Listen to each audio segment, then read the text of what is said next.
Now let's see what is pressure. Pressure is also force, मतलब force और pressure को हम लोग इंग्लिश लैंग्वेज में चेंज कर सकते हैं, एक जैसा वर्ड लगता है हम लोग को ना, अगर हम लोग इंग्लिश की तरह देखा जाए तो। इन फिजिक्स के लैंग्वेज में फोर्स और प्रेशर दोनों अलग अलग है।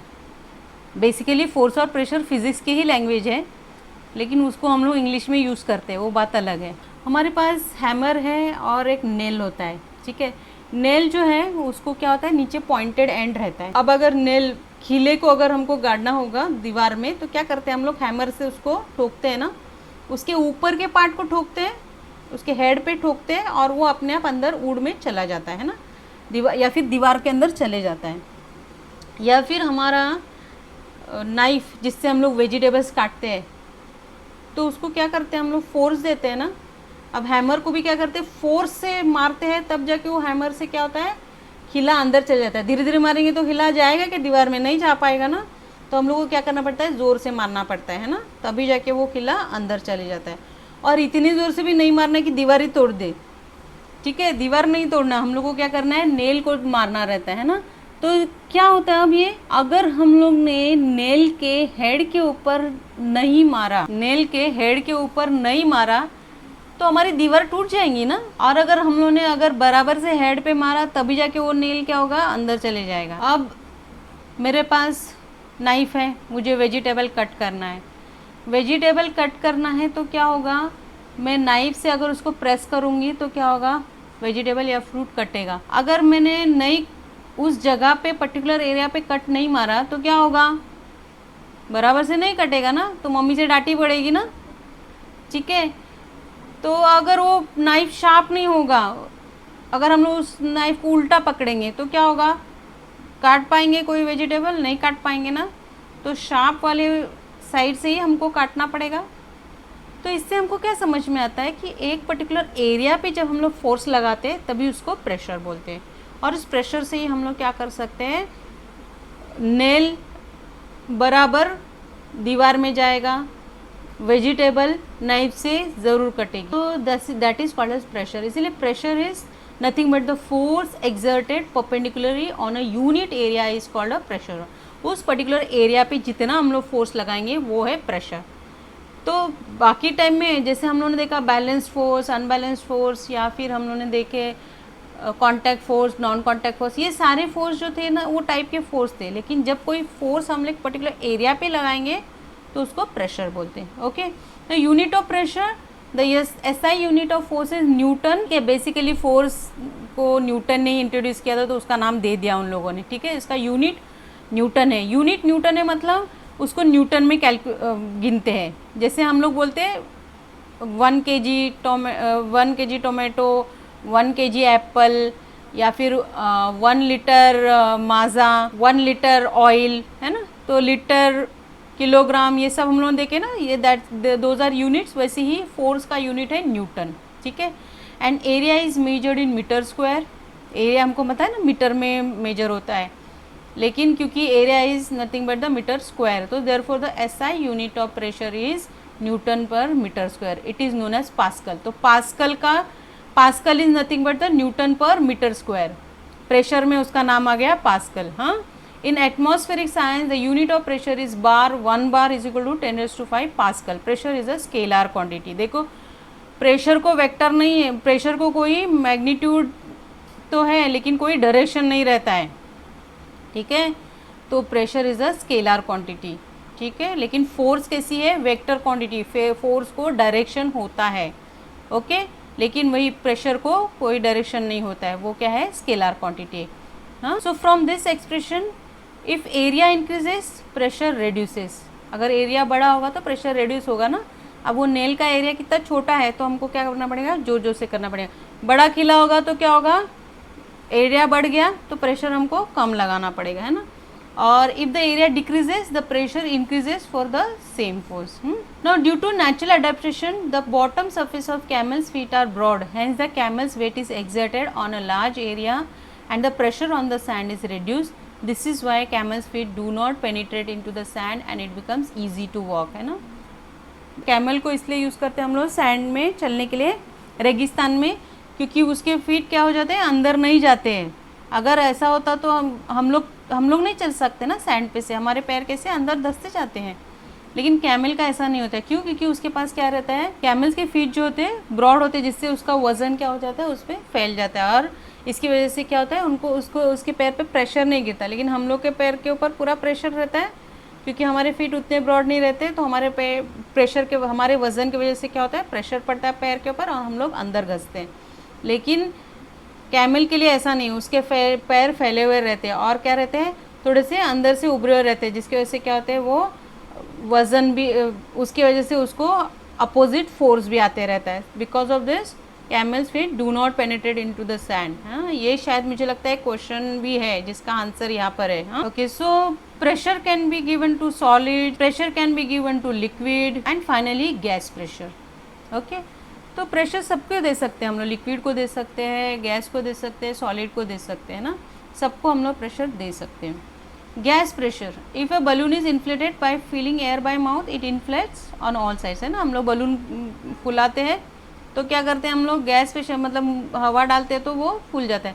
इनफैक्ट हम लोग अगर उसमें पानी भी डालेंगे तब भी वो फूलता है ना। नाउ एटमॉस्फेरिक प्रेशर, अब एटमॉस्फेयर भी कैसे बना है, एटमॉस्फेयर मतलब air, air is made up of gases only ना। जब हम लोग पता है कि गैस को प्रेशर देते हैं, so air surrounds the earth from all sides, this layer of air is called atmosphere. The atmosphere exist to about 16 kilometre height. हम लोग का जो एयर है, एटमॉस्फेयर जो है वो 16 किलोमीटर तक एटमॉस्फेयर रहता है। It further extends up to about 400 kilometre in a very dilute form. तो अभी 16 किलोमीटर तक तो डेंस रहता है, उसके बाद 400 किलोमीटर पर डाइल्यूट फॉर्म में रहता है। The pressure created due to air is called the atmospheric pressure. तो अब हम लोग क्या करते हैं, नीचे से हम लोग ज़मीन पे चल रहे हैं, नीचे से हम लोग को कौन सा फोर्स लगता है, ग्रेविटेशनल फोर्स, और ऊपर से कौन सा फोर्स रहता है, एटमॉस्फेरिक प्रेशर। इसकी वजह से हम लोग क्या करते हैं, ज़मीन पे चिपके हुए है ना, वरना क्या होता था, हम लोग गिर जाते थे ना। अर्थ घूमती रहती है ना, अर्थ तो रोटेट करती रहती है, हम लोग क्या करते थे, गिर जाते थे ना नीचे स्काई के अंदर, है ना। ऐसा नहीं होता है, रोटेट कर रही है वो कितना भी रोटेट, लेकिन उसको दो टाइप के प्रेशर लगाए हुए हैं, जिसकी वजह से वो क्या करता है, लीव करता है अर्थ के ऊपर, है ना। So that is my atmospheric pressure. The atmospheric pressure is the ratio of this weight divided by area of the surface. The air pressure at the sea level is called 1 atmosphere pressure, क्योंकि सी पर क्या होता है, ज़्यादा pressure हम लोग नहीं रहते ना, तो सी पे पानी रहता है, तो उसका level is called as 1 atmosphere pressure. Sea के ऊपर का प्रेशर इज 1 एटमॉस्फेयर प्रेशर, क्योंकि पूरा के पूरा एयर उसको देती रहती है ना, प्रेशर देती रहती है। So 1 atmosphere pressure in at the sea level.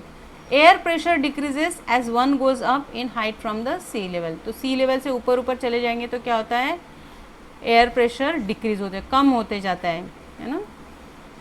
And 1 atmosphere is equal to 101 multiplied by 10⁻³ pascals. देखे थे ना हम लोगों ने पीछे, pascal.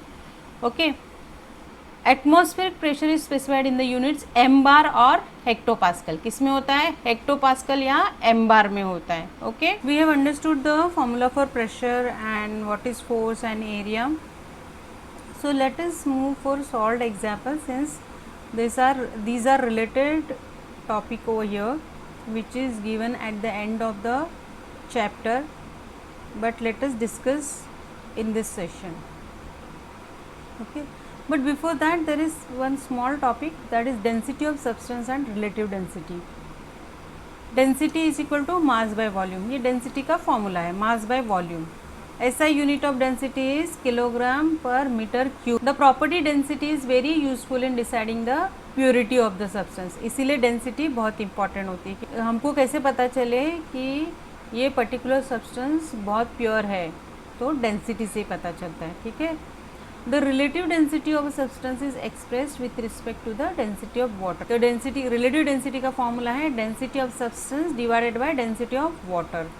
This being a ratio of two equal physical quantity, it has no unit, है ना, क्योंकि ये रेशो है, डेंसिटी डिवाइडेड बाय डेंसिटी है ना, तो इसीलिए इसको कोई यूनिट नहीं है। Relative density of a substance is called specific gravity. इसी को क्या बोलते हैं, रिलेटिव डेंसिटी को क्या बोलते हैं, स्पेसिफिक ग्रेविटी, ठीक है।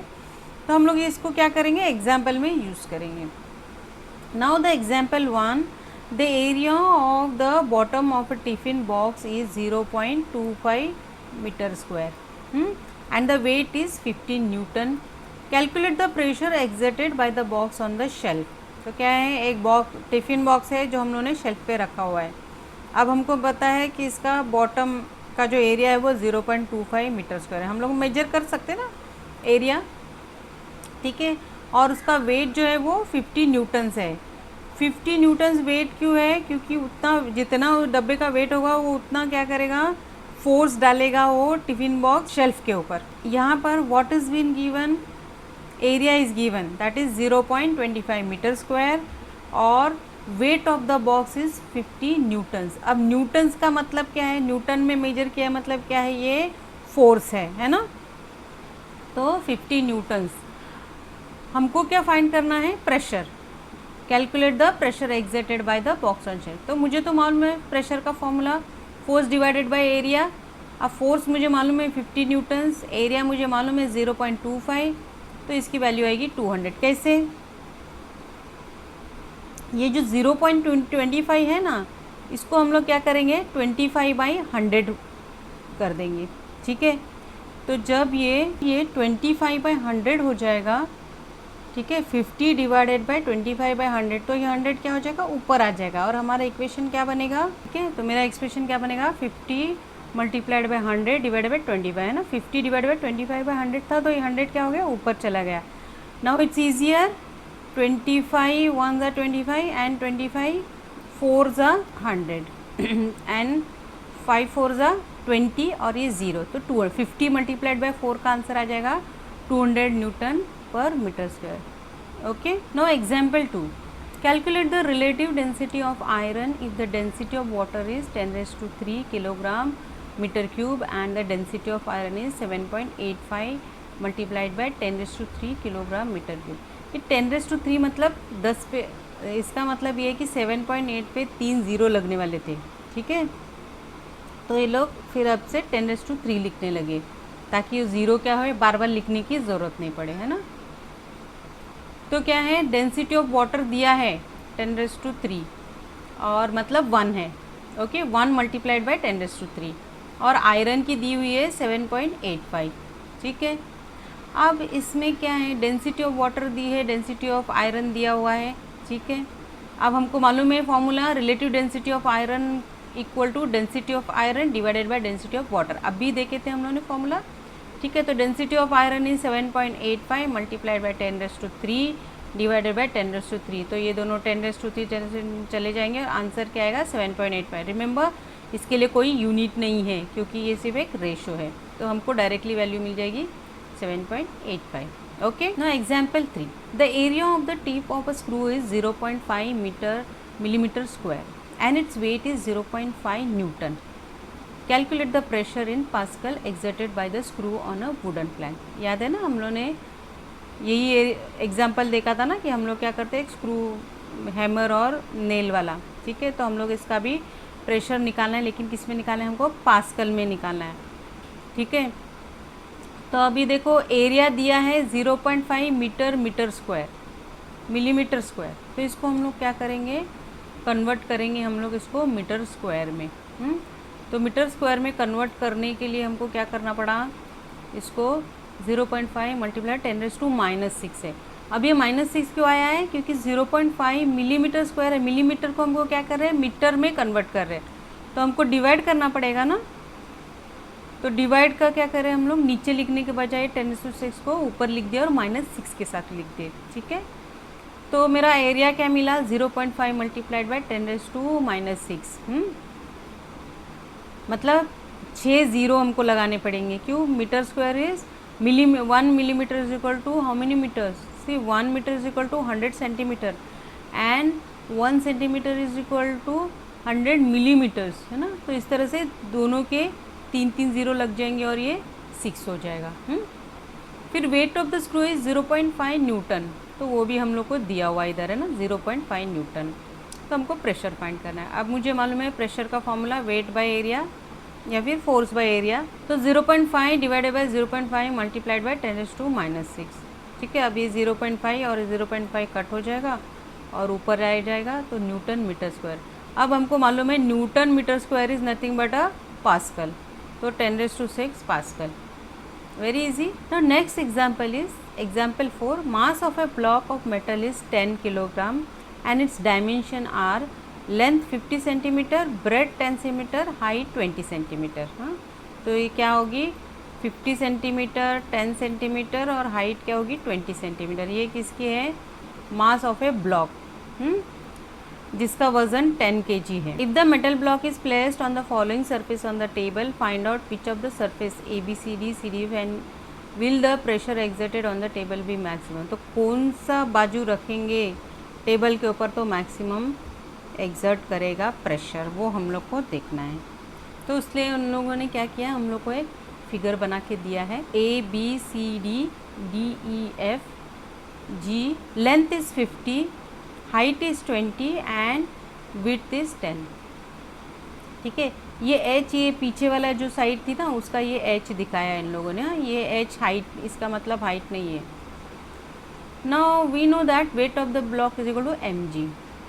जब भी किसी का वेट निकालने का होता है तो उसका फॉर्मूला है mg, m multiplied by g। m मतलब मास, तो मुझे मालूम है इसका मास 10 किलो था ना, हम लोगों ने देखा था, मल्टीप्लाइड बाय 9.8 न्यूटन्स। अभी ये g के एक पर्टिकुलर वैल्यू है, ये कांस्टेंट है। फिलहाल हमको बस इन्होंने जस्ट इंट्रोडक्शन दिया है कि g की वैल्यू कितनी होती है, 9.8 न्यूटन होती है। ठीक है, तो हमको अभी कुछ समझना नहीं यहाँ पर, आगे जाके आप लोग समझेंगे इसको। लेकिन फ़िलहाल हम लोग क्या करेंगे, g की वैल्यू 9.8 होती है, जहाँ पे भी g आएगा तो हमको 9.8 न्यूटन लिखना है। तो 10 multiplied by 9.8 is equal to 98। हाँ, 98 न्यूटन मुझे वेट मिल गया। Now for the surface ABCD, length equal to 50 centimetre, height is equal to 20 centimetre. ABCD मतलब ये वाले के लिए है ना, तो ये 50 है और ये 20 है। तो मेरा एरिया क्या हो गया, 50 multiplied by 20। Okay, so it is going to be 5 2 10, तो 1000 सेंटीमीटर स्क्वायर। और सेंटीमीटर को जब मैं मीटर में कन्वर्ट करूँगी तो मुझे मिलेगा 0.1 मीटर स्क्वायर। अब ये पर्टिकुलर ABCD के लिए कितना प्रेशर आएगा, weight is 98 and area is 0.1। ठीक है, तो हम लोग क्या करेंगे, 0.1 को हम लोग क्या लिखेंगे, 1/10 लिख देंगे। 10 ऊपर चले जाएगा तो क्या बन जाएगा 980, है ना।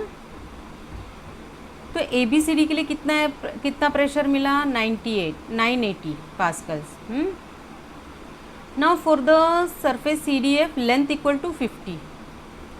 CDEF के लिए वापस length is 50 but breadth is 20, breadth is 10 now. अभी 20 नहीं है, इसकी ब्रेड्थ कितनी है, 10 है।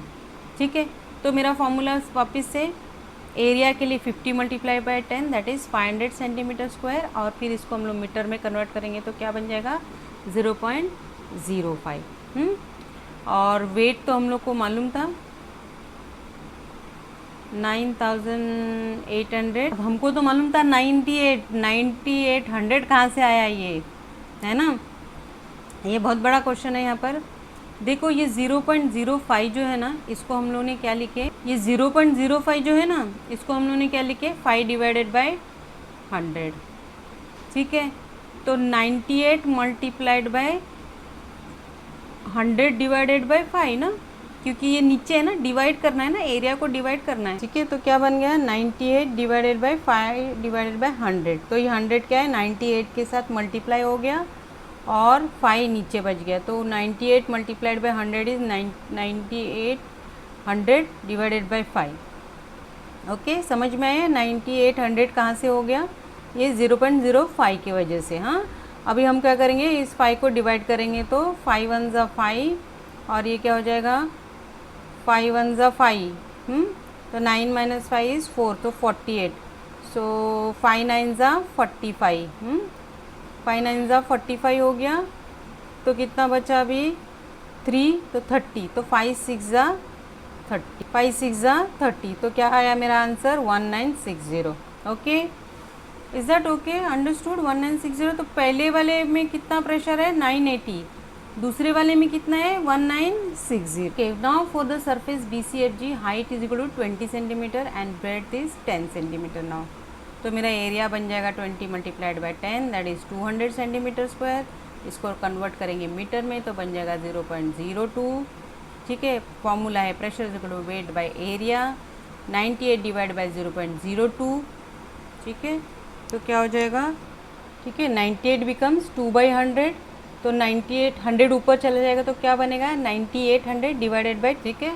सो नाउ 2 1 ज़ा 2 एंड 2 4 ज़ा 8, 1 बचता है 18, 2 9 ज़ा 18 है ना, 49 आया और ये 2 0 0, तो माई आंसर विल बी 4900। तो किधर है मैक्सिमम प्रेशर, कहाँ मिलेगा, बी सी एफ जी के लिए क्या होगा, मैक्सिमम प्रेशर रहेगा। एग्जाम्पल 5 जो है वो आर्किमिडीज प्रिंसिपल का है, that is the next topic. Okay, so that's it for this session. So in this particular session we have learned what is pressure and what is the formula for pressure, what are the units for pressure. Okay, and pressure can be exerted on solid, liquid and gases, as well as we have seen atmospheric pressure. We have seen the units for atmospheric pressure and we have seen the solved examples based on pressure mostly. Okay, so that's it for this session. Thank you for watching. We will see buoyant force and Archimedes principle in the next session, which is the very important part of this particular chapter. Okay, thank you.